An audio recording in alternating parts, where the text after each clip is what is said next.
Hi everyone, I'm Julie Fleshman, President and CEO of PanCAN. I'm so glad to be with all of you today to talk about the impact of your gifts, how you're advancing pancreatic cancer research. Thank you for joining us. Without you, there would be no PanCAN. It's that simple. You make everything we do possible through your gifts, fundraising, volunteering, and support.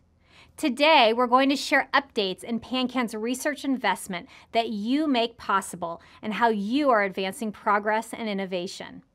There will be a lot of information provided, so please know that if you're a patient or caregiver, PanCAN's patient services is available to you free of charge via phone and email Monday through Friday from 7 a.m. to 5 p.m. Pacific Time.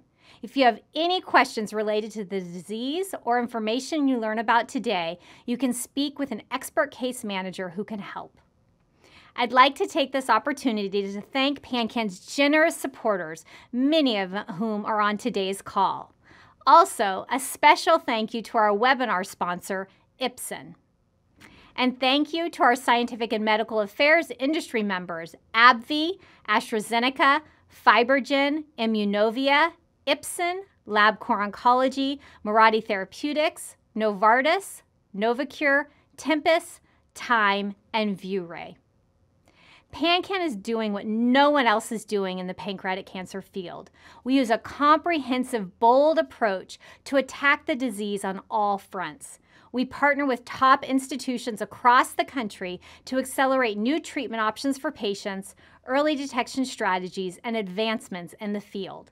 Because of you, we're investing over $28 million this year in research. You also help us advocate in Washington, D.C. to increase the federal resources that are available to pancreatic cancer researchers nationwide. Our amazing PanCAN Patient Services Program is available to anyone free of charge because of your support and provides the opportunity to speak to a trained case manager and get comprehensive information about the disease.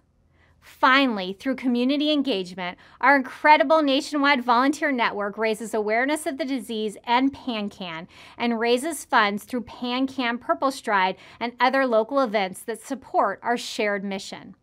Please visit pancan.org to learn more. So today, I'm so excited to introduce you to 4 special guests. Dr. Lynn Matresian is the Chief Science Officer at PanCAN. Lynn leads our research and clinical initiatives, including the PanCAN Early Detection Initiative, PanCAN's Research Grants Program, and more. Dr. Vincent Picozzi is an oncologist at Virginia Mason Medical Center in Seattle, where he serves as director of the Pancreas Center for Excellence. He is chair of PanCAN's Clinical Trial Consortium and a member of PanCAN's Precision Promise Steering Committee. He also serves on PanCAN's Scientific and Medical Advisory Board. Dr. Suresh Chari is a professor in the Department of Gastroenterology, Hepatology, and Nutrition at MD Anderson Cancer Center in Houston. He is principal investigator on PanCAN's Early Detection Initiative, and he is also a member of PanCAN's Scientific and Medical Advisory Board. And finally, Linda Muso is Senior Partner in Human Capital Solutions for Aon in San Francisco. Linda lost her wife to pancreatic cancer in 2016, and she is a dedicated and generous donor supporting our research and clinical initiatives. So let's get started. So Dr. Matrisian, over the last 2 decades since PanCAN was founded and started funding research, the field really has been transformed. Can you share a little bit about the pancreatic cancer research landscape then versus now and how PanCAN's donors have helped to shape it? Yes, Julie, there has been such remarkable momentum in the field over the last, it just gets faster and faster as we go forward. It's really an incredibly exciting time. So I think maybe the best way to think about then and now is to think about the scientific literature that's being published on pancreatic cancer. So those pieces of information, something new we learned about pancreatic cancer that is put into the scientific literature, and all scientists can find it because it's held in a database and you can search it. And if you go back to that database, and you look at papers that were published on pancreatic cancer, around 2000, there was just over 400.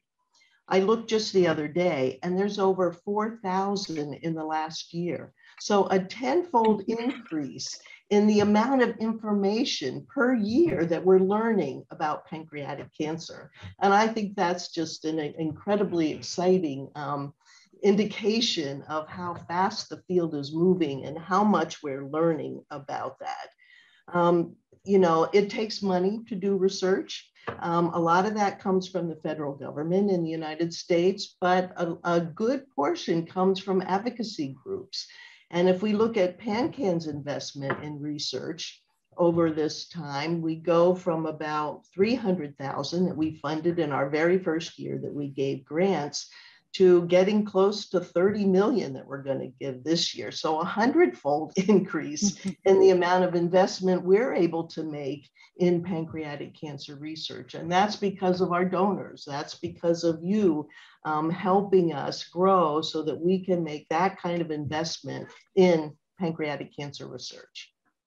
Yeah, it really is incredible. And of course, that increase in investment has really grown the field. Now, people that were not focused in pancreatic cancer research are studying this disease. And so, you know, part of what's really important to PanCAN is our community for progress. Can you, Lynn, talk a little bit more about community for progress and why that's important for making strides against pancreatic cancer? Sure. I think one of our secret sauces is that we do believe scientists are people too, and that we know that they like to be part of a community and that they learn from each other. So our community for progress is really built in order to bring the community together. We know that in order to make progress, we need people that are working at the bench, in the laboratory. We need people that are working in the clinic and doing clinical trials. We need all those people coming together in order to really move the field forward. And so the community for progress is built to say, well, let's know each other. Let's understand what each other does. Let's give us the opportunity to mentor each other and to inform each other. And we build a community that's much stronger than any of us can be on our own. Yep, that's great. And it really is amazing when we all come together, the spirit and the energy and the drive to really accelerate progress and change outcomes.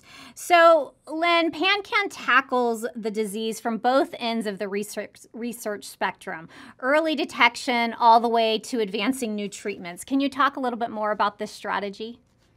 Yeah, we have a pretty clear strategy of how we fund research. And we try to think about it. The way I like to think about it is as a pyramid. And what we really want to do is change patient outcomes at the top of that pyramid. But in order to know how to do that, in order to get new treatments or to get new early detection opportunities, we have to build upon a lot of information and a lot of knowledge that's come before. And so we have to know about molecules and cells and how the body works and all sorts of things in order to actually take that information and turn it into something that makes a difference for patients. But all that information is in little pockets in that pyramid. And so the way I think about what PanCAN does is that we build an express elevator that goes right up through the middle of that pyramid. And we open the doors at all the different floors. And we say, come on in, you know, come join us, bring your expertise. And together we can do kind of this express, shoot right up the middle of that pyramid and much more faster and efficiently make a difference that's going to impact patients at the top of that pyramid. So that's kind of the philosophy that we've used for our early detection initiative, for Precision Promise. It's that we need all this different community, all this different expertise, and can we facilitate making that happen rather than having it happen just by chance here and there? Yep, great. So Dr. Chari, Lynn mentioned the Early Detection Initiative. And of course, last year, PanCAN launched this exciting initiative looking at people who are diagnosed with new onset diabetes after the age of 50, because the diabetes may be an early symptom of pancreatic cancer. And of course, your research, you played a critical role in getting the Early Detection Initiative off the ground. Can you tell us a little bit about your research that led you to pinpoint new onset diabetes as a possible early warning sign of pancreatic cancer? Thanks, Julie. It's the story of my life, literally. 25 years spent on this. As scientists, we stand on the shoulders of others. And I, as a fellow, was given a project by my mentor, which was based on a paper in New England Journal of Medicine in 1994, stating that amylin, a hormone produced by the pancreas, is a cause of diabetes and pancreatic cancer. I had never heard of this in my fellowship. But as I did the project and I studied this biomarker, while the biomarker itself proved to be negative in terms of its predictive value, I found that half my pancreatic cancer patients had diabetes. That was news to me and probably news to most people. So I went back and looked at this a little bit more carefully. And next thing I asked is, if it's this common in pancreatic cancer, what about those who have new onset diabetes? What would happen to the risk of pancreatic cancer in them? I was at an institution that's remarkable in terms of, in many ways, but I was at Mayo Clinic, and there was a diabetes epidemiologist who had meticulously identified all patients with new onset diabetes since 1954 in the Rochester community. So I went to her and said, can I look at the people over the age of 50, because that's the risk. The risk goes up after the age of 50, and see how many got pancreatic cancer in your cohort? She said, you're welcome. So she gave me the cohort and I looked at it. And that's when we published our first paper showing 0.85% of those patients had pancreatic cancer.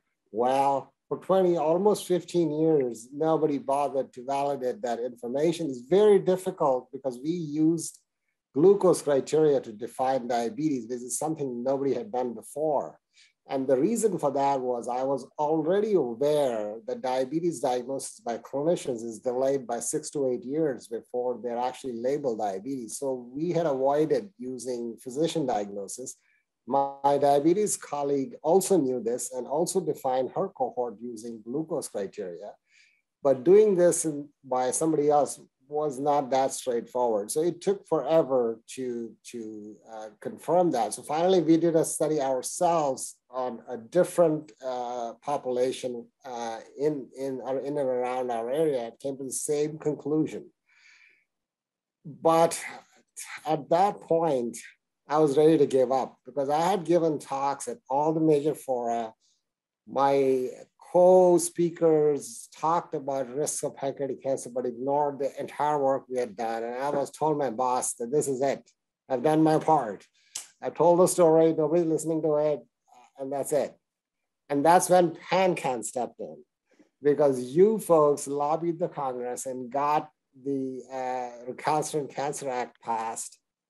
And the NCI director called a think tank and said, where should we go from here in pancreatic cancer? I was amazed that the first question that they had said we should solve is the connection between diabetes and pancreatic cancer. And my boss said, this is written for you. And the next one was early detection strategies for pancreatic cancer. I'm like, wow, this is amazing. So they put a consortium behind every single one of those questions. There were 4. One was diabetes, one was on early detection, third was on biomarkers, and fourth one was on KRAS, and fourth one was on immunotherapy. So there, lo and behold, the consortium was founded, and I didn't even put new onset diabetes as one of my grant aims because I thought nobody's going to believe me. But as soon as we sat down together and discussed what we should do, they said, oh, we should be assembling a cohort of new onset diabetes. I said, oh, okay. So that's how it came about. And meanwhile, there was a lot of concern that 0.85% was not good enough to start looking for pancreatic cancer, even though that 0.85% is no different from lung cancer found on CT or breast cancer found on mammogram or any of the other standard strategies we use for other cancers. But somehow 0.85% was not enough for pancreatic cancer. So they said, you need to enrich this. So we came up with strategies for enrichment, and that's the NPAC score. And now all of it's coming together in the EDI, where both the NOD is being identified and NPAC is being applied, and we are screening those patients for pancreatic cancer. So now the final mile has been to try and prove this whole thing is useful for early detection, and that's where we are at now. Yeah, that is just a terrific story, and I think we are all so glad that you never gave up and that you have made this your life's story, because I think you're going to have an incredible impact on our patient population. So pretty incredible. So Dr. Chari, tell me, how is the Early Detection Initiative unique as a study, and why is it important? Oh, it's unique in so many ways, but most importantly, it's, I think, first time ever of a public-private public partnership of the NIH with a advocacy group to this extent and supportive of each other in a way that's never been seen before, which is very, very important.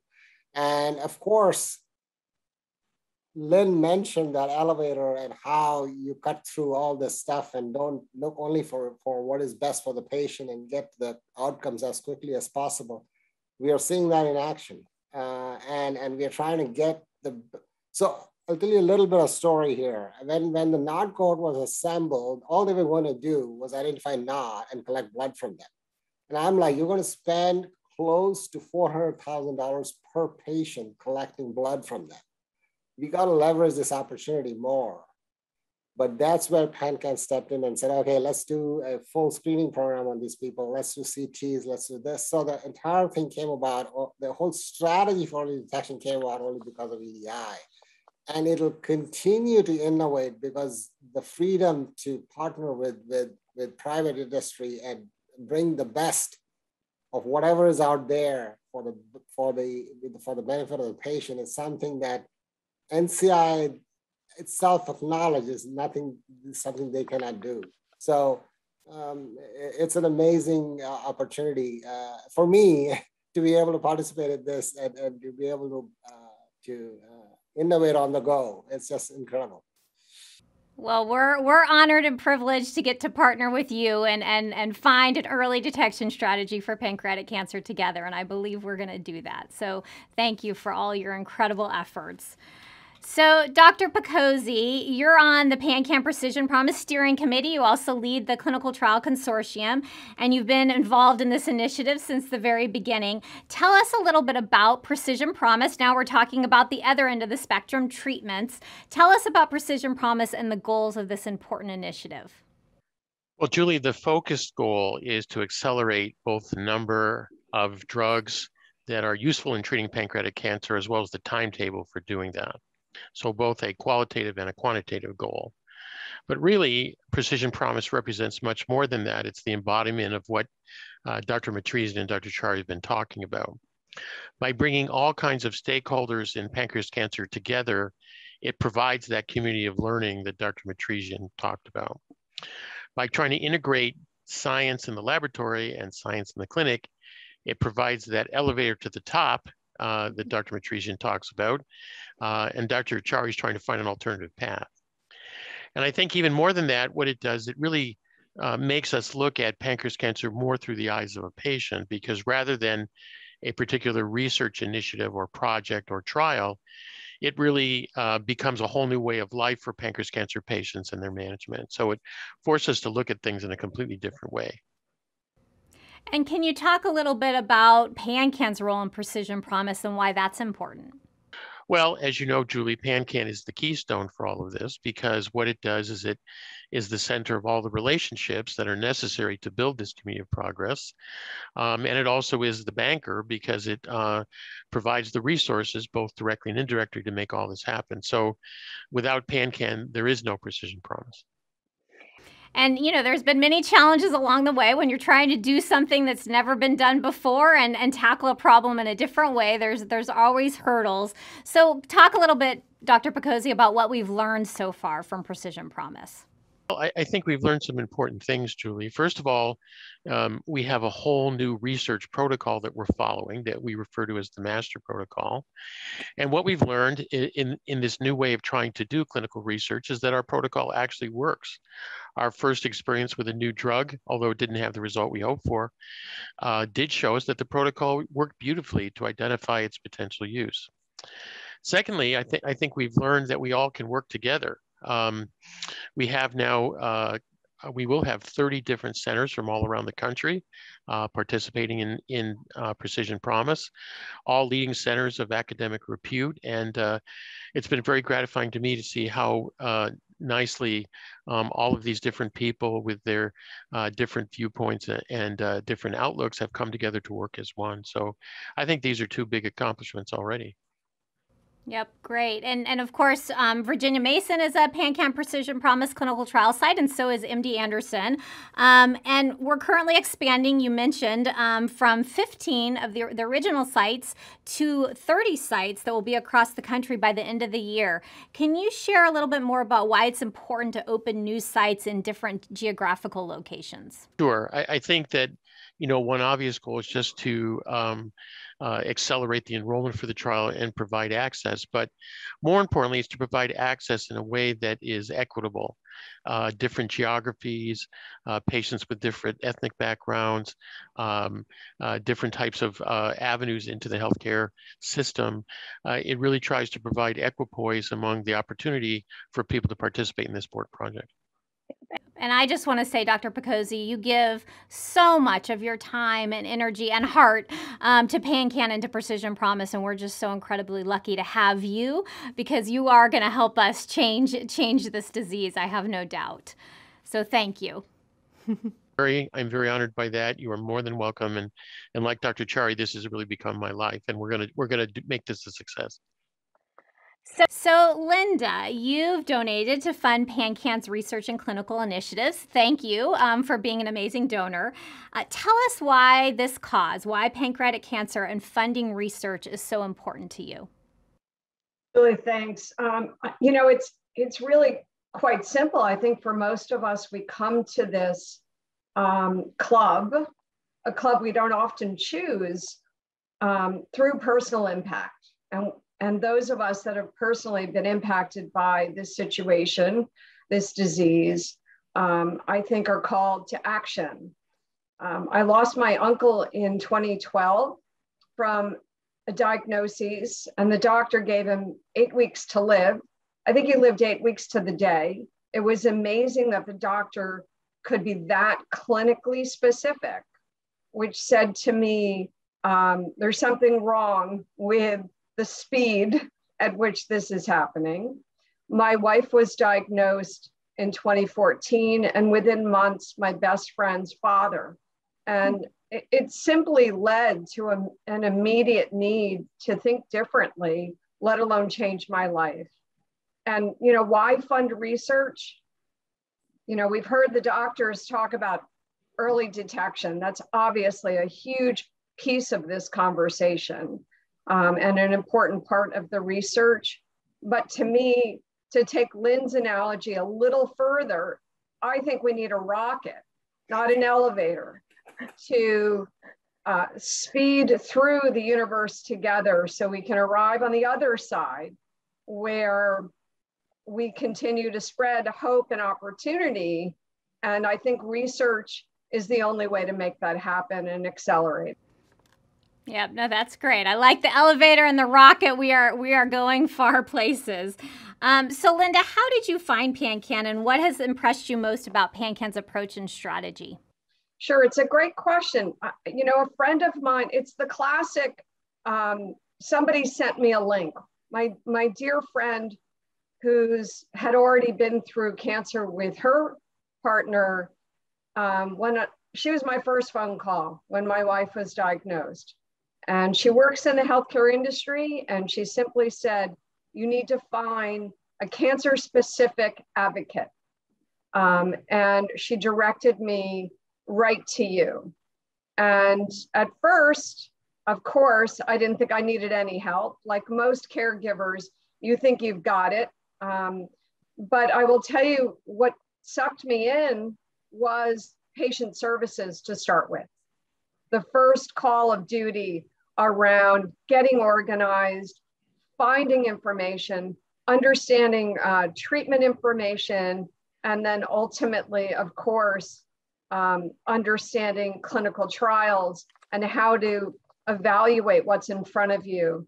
You know, when you're going through it and your doctor says, I have this trial, it doesn't always necessarily mean it's the right trial. And I think we all, as supports to those that we know, have to really have resources to objectively evaluate that as well. And I think PanCAN was incredibly supportive in that regard as I went through my journey. Well, I'm so glad that you were able to find PanCAN's patient services, and we certainly want to make sure our viewers know that this service exists and that we're also spreading the word to other people who are being touched by this disease. So, Linda, what made you decide to fund a career development award through PanCAN? Well, you know, when I was approached by PanCAN on this topic, I thought it was the perfect merging of my personal passion around investing and innovation and science, and not just being about sending a check.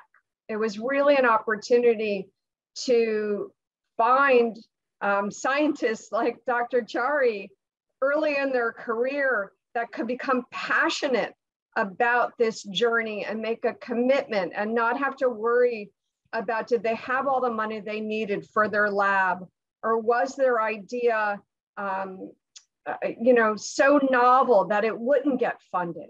And so I was thrilled to be a part of the opportunity to review the proposals that PanCAN presented and to find a candidate that was doing something new, novel, bringing technology and science together. It was a female scientist that was really on the front of launching her own career. And that to me was incredibly powerful. And that was a platform that PanCAN offered that to me is different from a venture capital contribution or some other donation. This really brought it together as part of a community of opportunity.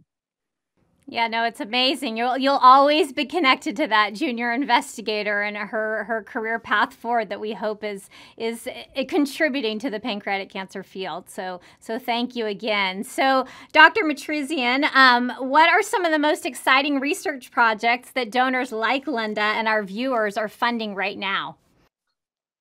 Julie, that's like asking, you know, which of your children is your favorite child? I mean, that's an unfair question. There's so many good ones, but I do think, you know, Linda pointed out that some of the work that young investigators are doing in the immunotherapy area is incredibly exciting. That this is an area that has where we've seen some really great advances in other cancer types. Pancreatic cancer is lagging behind. There's still more we need to learn about the immune system in pancreatic cancer that we haven't quite solved yet. But young investigators like the one that Linda is funding are doing some just really amazing work, taking the cells that within the body are capable of attacking a tumor, but for some reason they're not, and retraining them, you know, saying, okay, go after that tumor now, and keeping on trying to make them better and better at doing that. And I think there's just incredible potential when I think about that.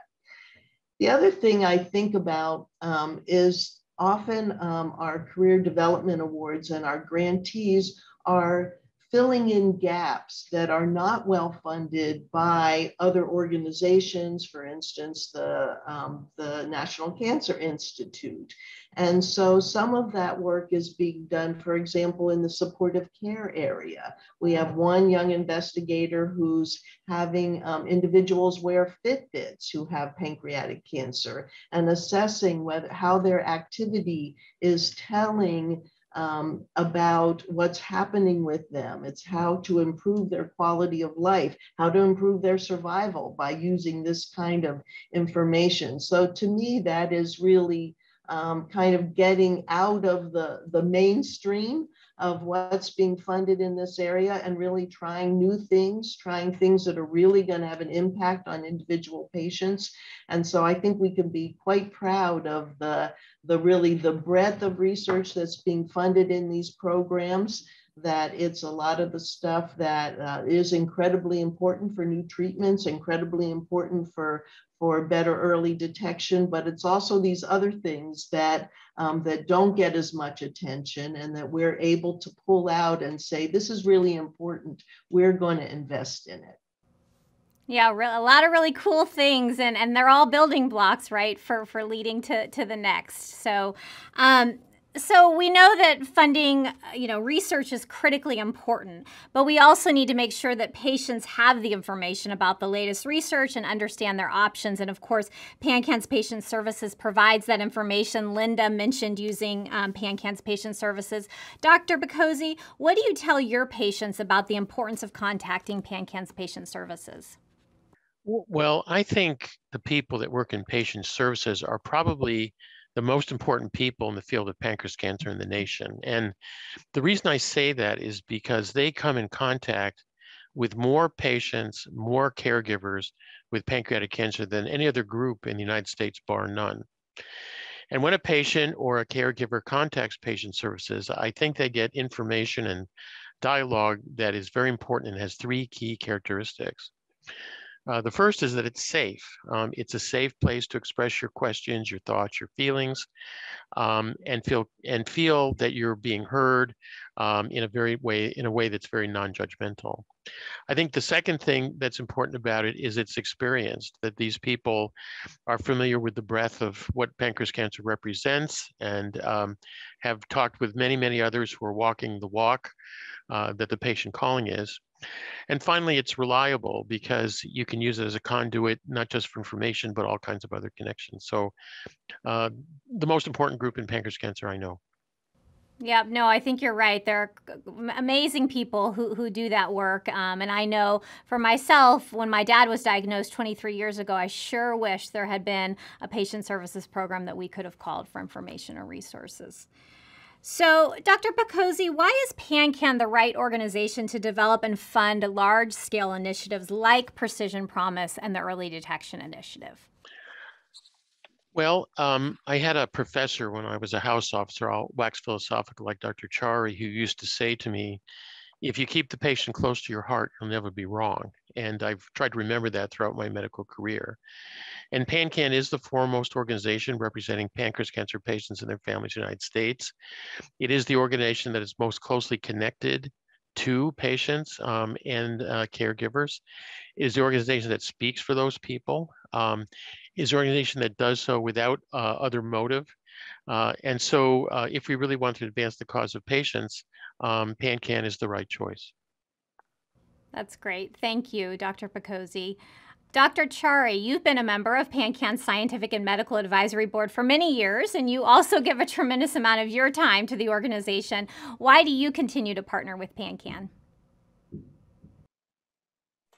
It's one of the most stimulating group of people who are thinking, breathing, living pancreatic cancer, or finding solutions for the problem of pancreatic cancer. And it's a real pleasure to be able to talk to people who understand your language and who understand immediately what you're trying to do. And this, for example, EDI, I mean, it's just an amazing group of people who are completely focused on the problem, and the language we speak is exactly the same, and there's no need for explanations. When you say something, it's immediately understood. Innovations are possible because of that, because everybody gets it. And so regardless of the field of expertise of the person in this community of progress, it's always the best in the field and always a pleasure to discuss a topic that's dear to your heart with other people who also feel the same way about pancreatic cancer. So it's an honor and a privilege to be part of this group. Yeah, I have to agree. It's such an amazing community. You know, just everyone, every stakeholder that gets involved, I think to your point, all has the same goal in mind to change the outcomes for patients and make this disease go away.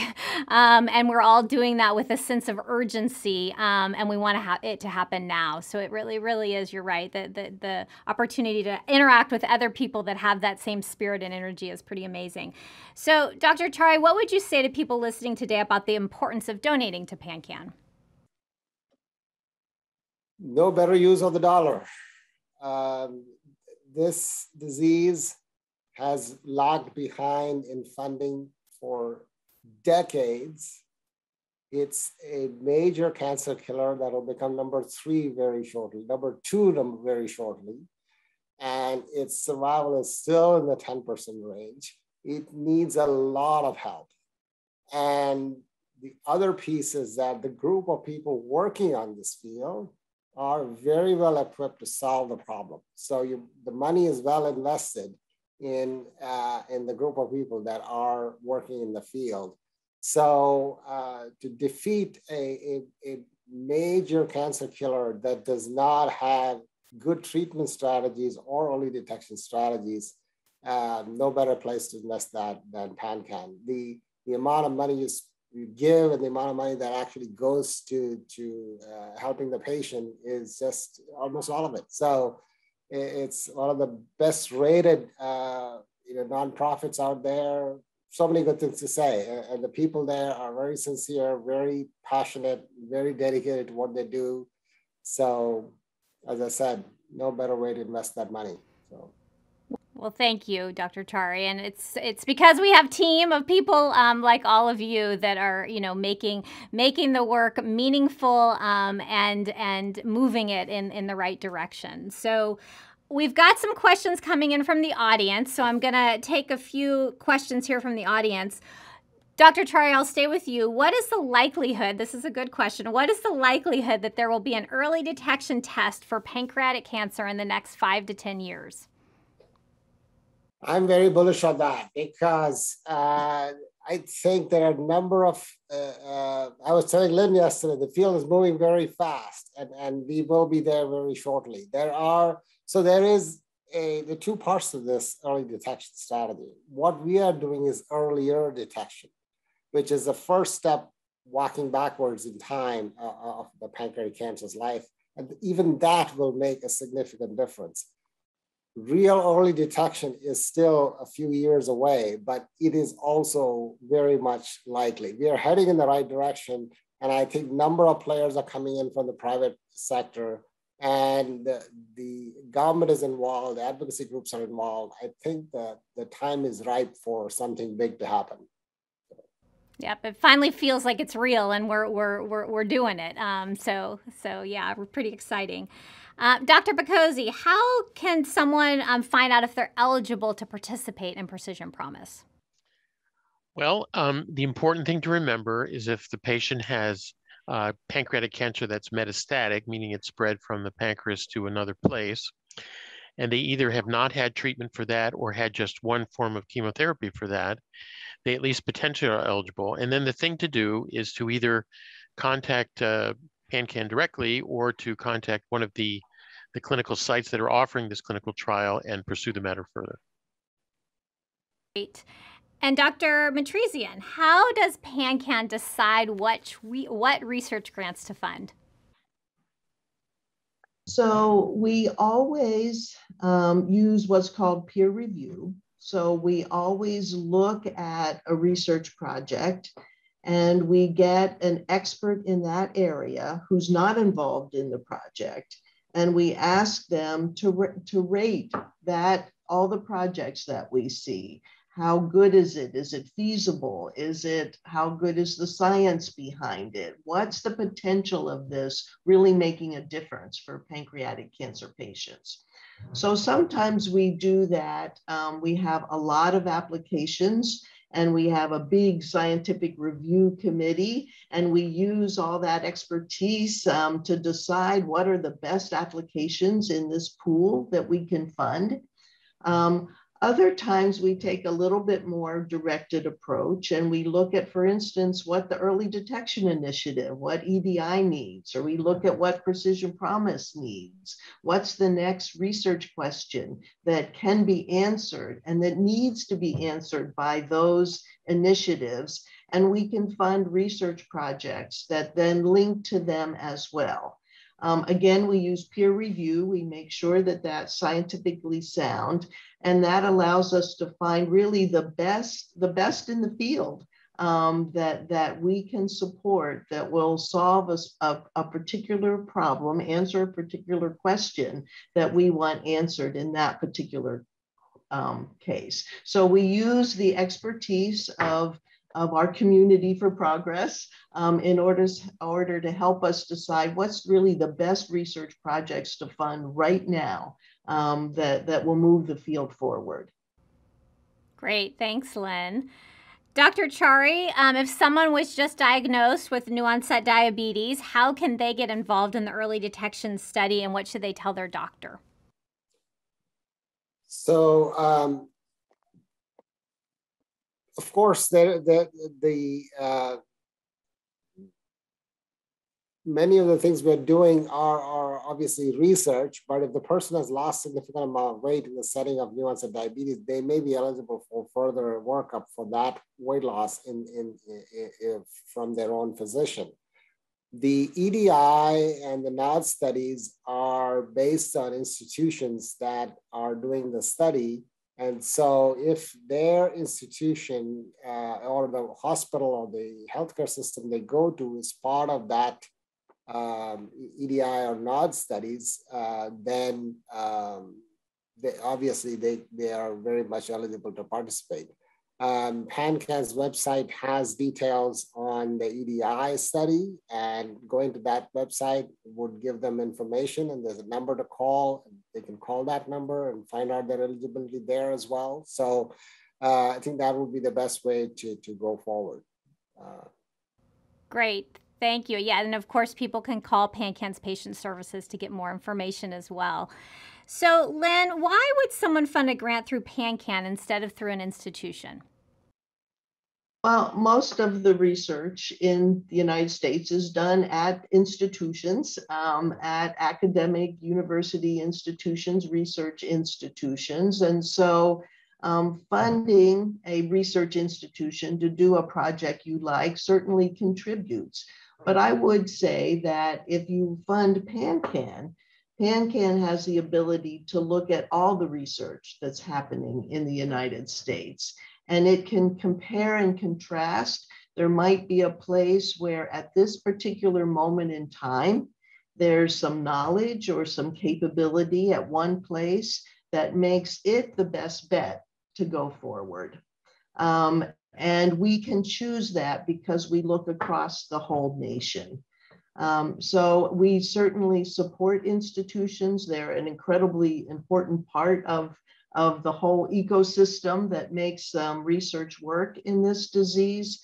But we think we play a special role in being able to step back and look across the field and really pick those projects that are particularly advanced, particularly well suited to answering the question that's in front of us. Great.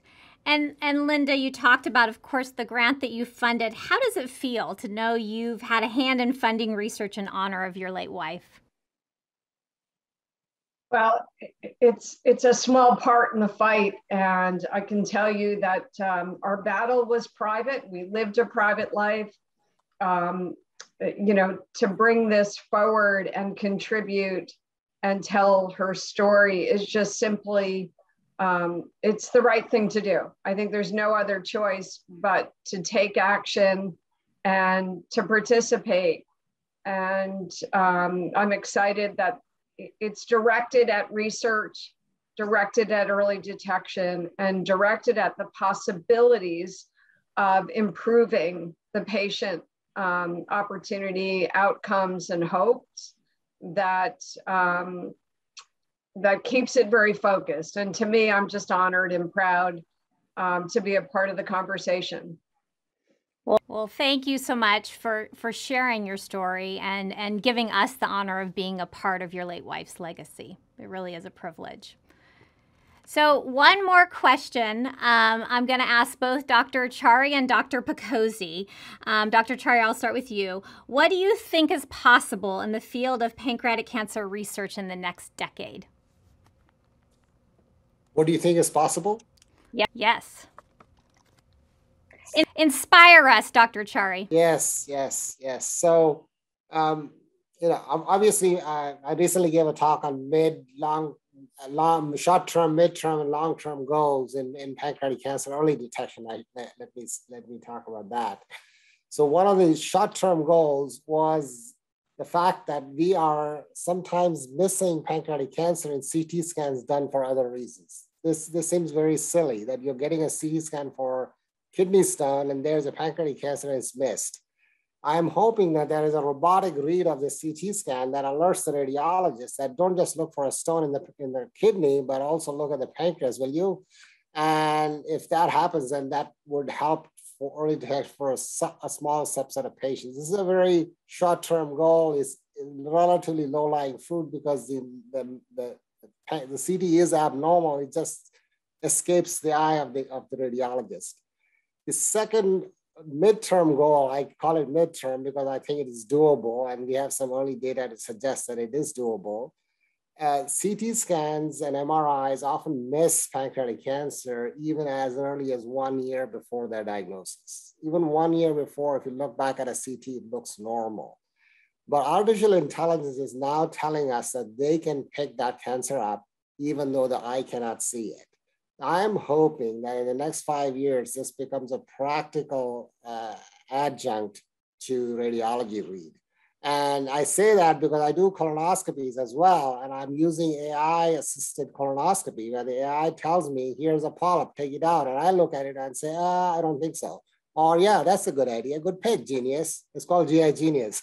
So that is one. And the last thing is something that is really small and maybe even AI can't pick it up. We will need novel imaging techniques to find that.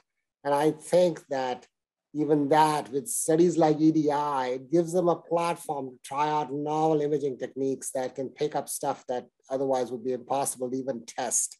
So I think that I have great hopes for early detection. And as I said, I'm enthusiastic about it, so. Yeah, absolutely. And wouldn't it be so cool if the technology that we use for everything else in our lives also, had the same impact on our health? That would be pretty tremendous. So Dr. Picozzi, same question. What do you think? What's possible in the next 10 years? Well, Julie, I like to think all things are possible, but let me use that question to pick up on some of the themes that we've talked about. First of all, 10 years from now, we'll have the exponentially growing body of knowledge that Dr. Lynn Matresian talks about. 10 years from now, we'll have the rocket ship, warp-driven, that our benefactor has talked about to help us get right from basic science to the patient. Thirdly, we'll have an accelerating and expanding number of drugs to use that Precision Promise will provide us to fight pancreatic cancer.